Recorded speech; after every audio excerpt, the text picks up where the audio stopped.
1월 8일 오늘의 말씀은 여호수아 6장 8절에서 27절입니다. 여호수아가 백성에게 이르기를 마치매 제사장 7은 양각나팔 7을 잡고 여호와 앞에서 나아가며 나팔을 불고 여호와의 언약궤는 그 뒤를 따르며 그 무장한 자들은 나팔 부는 제사장들 앞에서 행진하며 후군은 궤 뒤를 따르고 제사장들은 나팔을 불며 행진하더라. 여호수아가 백성에게 명령하여 이르되 너희는 외치지 말며 너희 음성을 들리게 하지 말며 너희 입에서 아무 말도 내지 말라. 그리하다가 내가 너희에게 명령하여 외치라 하는 날에 외칠지니라 하고 여호와의 궤가 그 성을 한 번 돌게 하고 그들이 진영으로 들어와서 진영에서 자니라. 또 여호수아가 아침에 일찍이 일어나니 제사장들이 여호와의 궤를 메고 제사장 7은 양각나팔 7을 잡고 여호와의 궤 앞에서 계속 행진하며 나팔을 불고 무장한 자들은 그 앞에 행진하며 후군은 여호와의 궤 뒤를 따르고 제사장들은 나팔을 불며 행진하니라. 그 둘째 날에도 그 성을 한 번 돌고 진영으로 돌아오니라. 엿새 동안을 이같이 행하니라. 일곱째 날 새벽에 그들이 일찍이 일어나서 전과 같은 방식으로 그 성을 7번 도니 그 성을 7번 돌기는 그날 뿐이었더라. 7번째에 제사장들이 나팔을 불 때에 여호수아가 백성에게 이르되 외치라. 여호와께서 너희에게 이 성을 주셨느니라. 이 성과 그 가운데에 있는 모든 것은 여호와께 온전히 바치되 기생 라합과 그 집에 동거하는 자는 모두 살려주라. 이는 우리가 보낸 사자들을 그가 숨겨 주었음이니라. 너희는 온전히 바치고 그 바친 것 중에서 어떤 것이든지 취하여 너희가 이스라엘 진영으로 바치는 것이 되게 하여 고통을 당하게 되지 아니하도록 오직 너희는 그 바친 물건에 손대지 말라. 은금과 동철 기구들은 다 여호와께 구별될 것이니 그것을 여호와의 곳간에 드릴지니라 하니라. 이에 백성은 외치고 제사장들은 나팔을 불매 백성이 나팔 소리를 들을 때에 크게 소리질러 외치니 성벽이 무너져 내린지라. 백성이 각기 앞으로 나아가 그 성에 들어가서 그 성을 점령하고 그 성 안에 있는 모든 것을 온전히 바치되 남녀노소와 소와 양과 나귀를 칼날로 멸하니라. 여호수아가 그 땅을 정탐한 두 사람에게 이르되 그 기생의 집에 들어가서 너희가 그 여인에게 맹세한 대로 그와 그에게 속한 모든 것을 이끌어내라 하매 정탐한 젊은이들이 들어가서 라합과 그의 부모와 그의 형제와 그에게 속한 모든 것을 이끌어내고 또 그의 친족도 다 이끌어내어 그들을 이스라엘의 진영 밖에 두고 무리가 그 성과 그 가운데에 있는 모든 것을 불로 사르고 은금과 동철 기구는 여호와의 집 곳간에 두었더라. 여호수아가 기생 라합과 그의 아버지의 가족과 그에게 속한 모든 것을 살렸으므로 그가 오늘까지 이스라엘 중에 거주하였으니 이는 여호수아가 여리고를 정탐하려고 보낸 사자들을 숨겼음이었더라.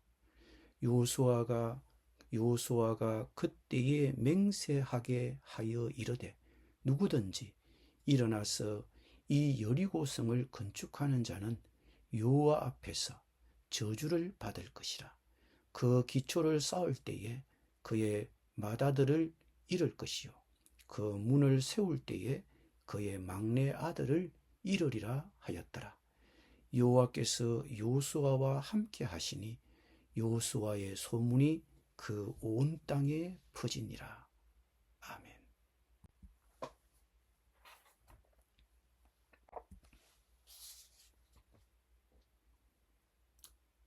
여리고성을 무너뜨리기 위한 하나님의 작전은 그냥 매일 성을 돌라는 것이었습니다. 성을 돌아라고 하셨는데 어떤 행렬, 어떤 순서로 돌라고 하셨습니까?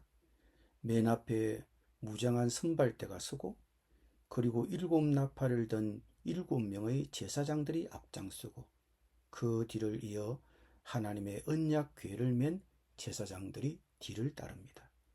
그리고 맨 마지막으로 후발 부대가 뒤를 따릅니다.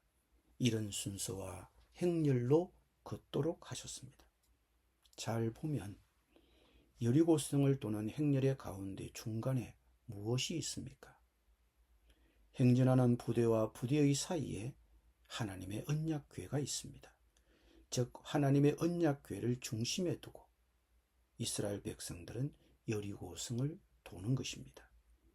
하나님의 언약궤는 하나님의 함께하심, 하나님의 임재를 상징합니다. 즉 하나님의 언약궤를 군대의 중심에 두었다는 것은 이스라엘 군대의 중심에 하나님이 계시는 것입니다. 이스라엘 군대는 하나님을 중심에 두고 하나님을 이 전쟁의 지휘관으로 모시고 그 성을 돌고 있는 것입니다. 하나님이 이스라엘 백성의 중심에 계십니다. 하나님을 중심으로 이스라엘 백성이 움직이고 있습니다. 우리 공동체의 중심에도 하나님이 계셔야 합니다. 내 가정의 중심에, 내 삶의 중심에 하나님이 계셔야 합니다. 하나님의 말씀이 우리 직장, 우리 가정의 첫 자리를 차지해야 합니다. 하나님의 말씀이 내 직장, 내 가정에서 권위를 가져야 합니다. 매일 매 순간 하나님이 중심에 계셔야 합니다. 그것이 승리의 비결임을 오늘 본문은 우리에게 알려주고 있습니다. 이스라엘 백성들은 하나님의 작전에 순종했습니다. 그리고 하나님을 중심으로 여리고성을 돌았습니다. 그렇게 성을 아무런 말 없이 매일 6일 동안 돌았습니다. 전투를 치는 것도 아니었고 그냥 매일 6일 동안 하루 한 차례 아무런 말도 없이 조용하게 성 주위만을 돌았습니다. 그렇게 도는 동안 그들은 아무런 말이 없이 걷기만 했습니다. 얼마나 지루하고 얼마나 갑갑했을까요? 또 쳐들어온 쪽이 아무런 행동 없이 계속 매일 걷기만 했으니 그렇게 말없이 성을 도는 이스라엘의 군대를 바라보는 여리고성의 사람들은 어떤 반응을 보였을까요? 쳐들어올 줄 알고 만반의 태세를 하고 있었을 텐데 쳐들어오지도 않고 매일 성만을 돌고 있으니 처음에는 신기하고 의아했을 것입니다. 그러다가 비웃고 조롱했을지도 모릅니다. 그런 가운데서도 묵묵히 7일째 되는 날까지 이스라엘 백성들은 계속 성을 돌았습니다. 이런 이스라엘의 군대에 필요한 것이 무엇입니까? 인내입니다. 적을 코앞에 두고 계속 성을 돌기만 하는 것이 깝깝했겠지만 이스라엘 군대는 그냥 인내하면서 걸어야 했습니다. 그래서 믿음에는 인내가 필요합니다. 하나님의 지시를 믿고 따랐다면 상황이 곧 바뀌지 않아도 끝까지 참아야 합니다. 하나님의 때, 그분의 때가 있기 때문입니다. 드디어 7일째가 되었습니다. 제사장들이 나팔을 불었습니다. 그 나팔 소리를 듣고서 백성이 일제히 큰 소리로 외치니 성벽이 무너져 내렸습니다. 그리고 백성이 일제히 성으로 진격하여 그 성을 점령하였습니다.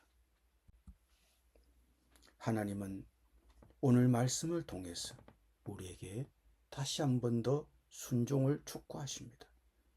어쩌면 그 순종에는 갑갑하지만 6일 동안 걷기만 했던 이스라엘의 백성들처럼 나에게 인내가 필요한 일인지도 모릅니다. 믿음으로 순종하기로 결심하셨다면 끝까지 하나님의 때까지 인내하십시오. 결과가 여러분의 믿음을 부끄럽게 하지 않을 것입니다. 기도드립니다. 하나님, 답답하더라도 더디더라도 순종할 수 있도록 참고 인내할 수 있도록 도와주십시오. 예수님의 이름으로 기도드립니다. 아멘.